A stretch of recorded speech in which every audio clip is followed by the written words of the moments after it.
नमस्कार मित्रांनो, बॉम्बे हायकोर्टाची जी 26 तारखेला 26 एप्रिलला जी परीक्षा होणार आहे, तर त्याच्या बाबतीत जे आहे पिऊन हमाल या पदासाठी नोटीस आलेली आहे. तसेच विद्यार्थी मित्रांनो त्याचे हॉल तिकीट्सच्या बाबतीत हे महत्त्वपूर्ण अपडेट आहे. बरेच विद्यार्थी जे आहेत मेसेजद्वारे, कमेंटद्वारे जे आहेत ते ह्या पदासाठीच्या एक्झामबाबत, परीक्षेबाबतीत जे आहे विचारत आहे. त्याच्यामुळे मित्रांनो हे अपडेट जे आहे ते तुम्ही व्यवस्थित शेवटपर्यंत समजून घ्या, की नेमकं काय आहे, नेमकं कसं करायचं आहे. ठीक आहे? तर सर्वात आधी तुम्हाला काय करायचं आहे, bombay-highcourt.nic.in ही जी वेबसाईट आहे त्या वेबसाईटवर जायचं आहे. तिथे तुम्हाला बघा रिक्रुटमेंट टॅब दिसते. BSc न्यू वेबसाईट त्याच्यानंतर रिक्रुटमेंट त्यावर क्लिक करायचं आहे. त्यावर क्लिक केल्यानंतर बघा स्क्रोल करायचं आहे. इथे बघा पिऊन, हमाल, फरश या पदासाठी ॲप्लिकेशनच्या बाबतीत दाखवत आहे. त्याच्यानंतर इथे बघा इथे न्यू न्यू असं फ्लॅश होत आहे. तर इथे काय बघा notice regarding examination centre for the post of पिऊन, हमाल, फराश. ठीक आहे. त्यावर तुम्हाला क्लिक करायचं आहे. खाली जिल्हे दिलेले आहे, प्रत्येकासाठी लिस्ट दिलेली आहे, यादी दिलेली आहे. ती पण कशी पाहिजे मी तुम्हाला सांगतो. अगोदर जी एक्झाम सेंटरच्या बाबतीत नोटीस दिलेली आहे, ती अगोदर समजून घ्या. बघा इथे काय दिलेलं आहे, स्क्रीनिंग टेस्टसाठी ह्या पिऊनची, हमालची जी पद आहे, 26 तारखेला ही परीक्षा होणार आहे. कधी होणार आहे? 26 तारखेला. तर ही परीक्षा 2 बॅचेसमध्ये होणार आहे. कशी होणार आहे? 2 बॅचेसमध्ये. एक दिलंय बॅच 1 आणि दुसरं दिलंय बॅच 2 अशा पद्धतीने. बघा इथे दिलेलं आहे बॅच 1 आणि बॅच 2 अशा पद्धतीने इथे दिलेलं आहे. District wise. तर आता इथे अनेक जे आहेत ते वेगवेगळे जिल्हे दिलेले आहेत. तर त्यामध्ये मुंबई, नगर, अकोला असे सगळे जिल्हे दिलेले आहे. आता सगळ्यात महत्त्वपूर्ण प्रश्न जो आहे, ते की हे जिल्हे जे आहेत ते आपण कसे निवडायचे? म्हणजे ह्या जिल्ह्यामध्ये आपली परीक्षा आहे हे आपल्याला कसं समजणार? ठीक आहे. आणखी खाली दिलेलं आहे, ते पण तुम्ही एकदा रीड करून घ्या. तर सगळ्यात महत्त्वाचं हे पहा इथे दिलेलं आहे, examination centres have been allotted to all candidate based on the postal address provided in their application form. तर तुम्हाला हे परीक्षा केंद्र कशा पद्धतीने अलॉट केलेलं आहे? तर जो पोस्टल ॲड्रेस, जो पोस्टाचा तुम्ही पत्ता दिलेला आहे, पिन दिलेला आहे, तर त्याच्या जवळचं जे आहे तुम्हाला सेंटर मिळालेलं आहे.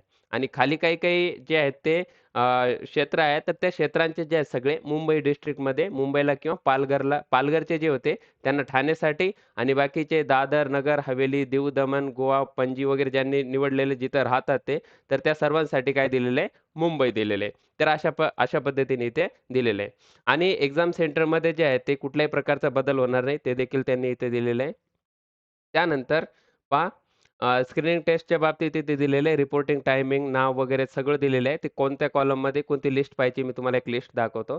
आणि हॉल तिकीट्सच्या बाबतीत हॉल तिकीट जे आहे ते आज सकाळी 11 वाजेनंतर जे तुम्हाला हॉल तिकीट या वेबसाईटवर उपलब्ध होतील. मी तुम्हाला याची डायरेक्ट लिंक जी आहे ती डिस्क्रिप्शन बॉक्समध्ये देतोय. तुमच्याकडे सेव्ह करून ठेवा किंवा आपला टेलिग्राम चॅनल आहे. टेलिग्राम चॅनलला देखील तुम्ही जॉइन करून घ्या. ते तुम्हाला डायरेक्ट लिंक जी आहे ती भेटून जाईल. त्यावर क्लिक करायचं आहे. आपलं जे आहे ते डिटेल्स टाकायचे आणि हॉल तिकीट डाउनलोड करायचं आहे. आणि हॉल तिकीट जे आहे ते सोबत आणायचं आहे आणि हॉल तिकीटच्या सोबत आणखी महत्त्वपूर्ण गोष्ट काय आणायची आहे? एक आयडेंटिटी प्रूफ आणायचं आहे. त्याच्यामध्ये तुम्ही आधार कार्ड नेऊ शकता, वोटिंग कार्ड नेऊ शकता, पॅन कार्ड नेऊ शकता, ड्रायव्हिंग लायसन्स नेऊ शकता किंवा पासपोर्ट असेल तर पासपोर्ट देखील नेऊ शकतात. कोणतंही एक जे आहे तुम्हाला न्यायचं आहे. आणि नावात बदल असेल तर कायम लक्षात ठेवा, मुलींसाठी नावामध्ये जर बदल झाला असेल लग्नानंतर तर गॅझेट किंवा मॅरेज सर्टिफिकेट जे तुमचं असतं ते तुम्ही हॉल तिकीट सोबत नेणं अत्यंत गरजेचं आहे. कारण तिथे परीक्षेवेळेस तुमच्या नावामध्ये जे आहे ते बदल दिसतो आणि तो दाखवण्यासाठी त्याचं प्रूफ तुम्हाला काहीतरी लागतं. तर गॅझेट किंवा मॅरेज सर्टिफिकेट तुमच्यासोबत असणे अत्यंत गरजेचं आहे. ठीक आहे?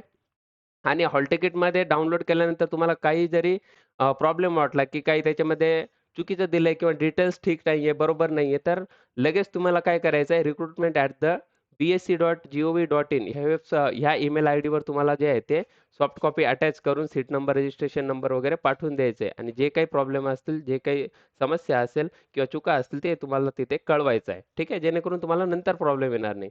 परंतु तुम्ही फॉर्म व्यवस्थित भरलेला असेल, तर तुम्हाला जे आहे ते मोस्ट ऑफ मुलांना असा काही प्रॉब्लेम येत नाही. ठीक आहे.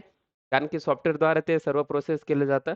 तर ते जे आहे ते डिटेल्स 99% व्यवस्थितच येतात. 1% थोडं इकडं-तिकडं होऊ शकतं. तर त्याच्यासाठी देखील त्यांनी ती ही सुविधा उपलब्ध करून दिलेली आहे.